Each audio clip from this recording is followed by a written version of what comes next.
about how you're turning this company around. We delivered a strong quarter in our first quarter across all of our brands, exceeding expectations across Coach, Kate Spade, and Stuart Weitzman. And we exceeded expectations both on the top line and the bottom line by getting focused on our acceleration program, where we're sharpening our focus on the consumer and we're leaning into digital and our data and analytics capabilities and streamlining our operating model to be more responsive. And it's particularly working in this environment, as you can see in our first quarter results. How much of it is nailing the fashion trends, Joanne, versus nailing the way consumers are spending right now, going online, versus price and not taking too much promotions? It feels like all of those strategies sort of need to come together for specialty retailers like Tapestry. Talk about what you're doing on that front. Yeah, as we get to know our customers and get closer to our consumers, and learn about what they're looking for out of handbag products, out of footwear. We're delivering beautiful products. So it's about creativity and it's about understanding the insights and then delivering for them where they are. And that's where our digital capabilities really come into play.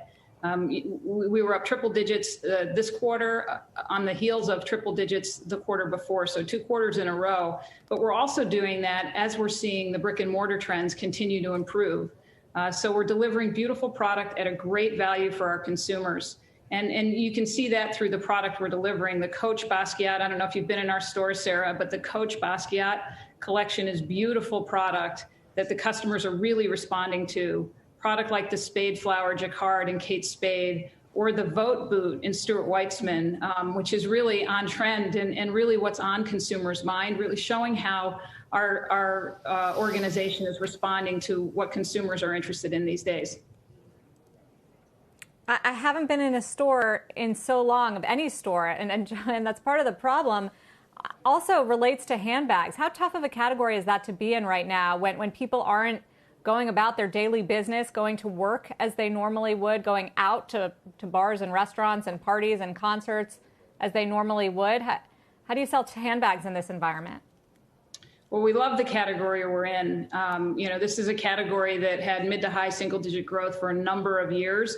We've seen consumers engage with the category pre-COVID, and even in COVID, we've done a lot of consumer research, and consumers continue to engage with this category and tell us that they intend to purchase in the handbag and small leather good categories in the months to come, even in the midst of COVID. And what we hear from them is that a handbag purchase is an emotional purchase. They're really emotionally tied to the product and to our brands. And as we deliver this beautiful product, the customers are responding. Where and how they're responding is definitely changing these days. And we're making sure that we are there for our customers wherever they choose to shop.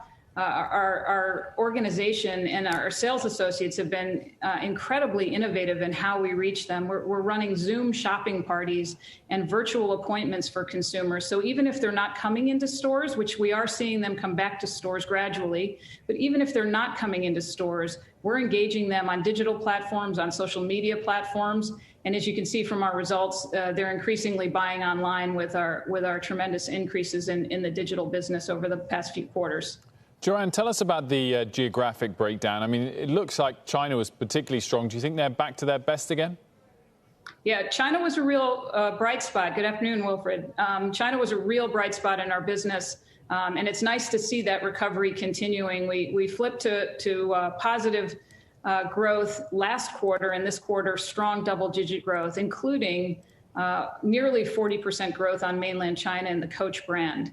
We've been in that market for over a couple of decades now, and really understanding and delivering for that consumer is what's working. We're designing product for that consumer, and we're reaching that consumer on digital channels. It's a consumer that is incredibly digitally engaged, and we're reaching that consumer on digital channels. In fact, Coach last quarter was the #1 handbag brand on the Tmall platform.